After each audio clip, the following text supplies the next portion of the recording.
बिस्मिल्लाहिर्रहमानिर्रहीम। अस्सलाम वालेकुम व्यूअर्स, मैं हूं राजा Aamir Abbas advocate.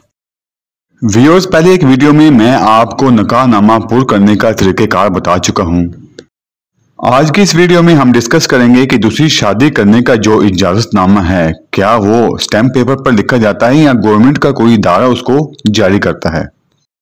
Muslims family law ordinance 1961 का सेक्शन 6 एक से ज़ायद शादियां करने के टॉपिक को डील करता है, यानी कि एक से ज़ायद शादियां करने के लिए जो इजाज़त लेनी पड़ती है उससे मुतालिक सेक्शन 6 डील करता है। इसका तरीक़ेकार ये है कि जो शख्स दूसरी शादी करना चाहेगा वो आर्बिट्रेशन कौंसिल को दरख्वास्त लिखेगा। यहाँ पे मैं आपको आर्बिट्रेशन कौंसिल के बारे में बताता जाऊँ। आर्बिट्रेशन कौंसिल जो होती है यहाँ, जिसको सालसी कौंसिल कहा जाता है, इसके जो मेंबरान होते हैं उनमें से एक चेयरमैन आर्बिट्रेशन कौंसिल खुद होंगे और बाकी जो होंगे वो दोनों पार्टीज के रिप्रेजेंटेटिव होंगे, यानी कि दोनों पार्टीज अपना एक एक नुमाइंदा उसमें पेश कर देंगी। और अगर दोनों पार्टीज मुकर्रर मुद्दत के अंदर नुमाइंदगान को पेश ना कर सकें तो उनके बगैर भी सालसी कौंसिल बन सकती है।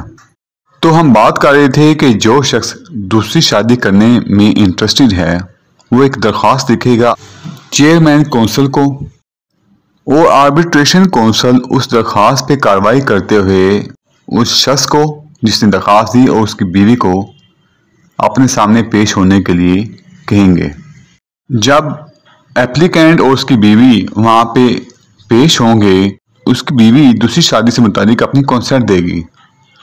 अगर उसकी बीवी ना आना चाहे तो उसकी जगह उसका रिप्रेजेंटेटिव भी आ सकता है, और ये जो रजामंदी है ये बयान हल्फी की सूरत में दी जाएगी। तो इस कार्रवाई मुकम्मल होने के बाद जो इजाज़तनामा है वो एक तहरीर की शक्ल में आर्बिट्रेशन कौंसिल जारी करती है।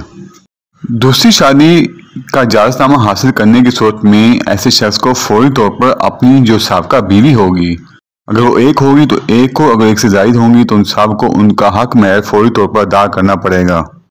अगर आप मुस्लिम फैमिली लॉ ऑर्डिनेंस 1961 के सेक्शन 6 के सब सेक्शन 5 की क्लास 1 देखें तो उसमें वाज़ेह तौर पर लिखा है कि खावंद को अपनी जो बीवी है या एक से ज़ायद बीवी हैं तो उनका जो हक महर होगा, चाहे वो मोजल होगा चाहे वो गैर मोजल होगा, वो फौरी तौर पर अदा करना पड़ेगा। व्यूअर्स, वीडियो देखने का बहुत शुक्रिया। अगर आपको मेरी वीडियो पसंद आई हो तो प्लीज़ लाइक और शेयर कर दें, मेरे चैनल को सब्सक्राइब कर दें और बेल आइकन को प्रेस कर दें। अल्लाह हाफिज़।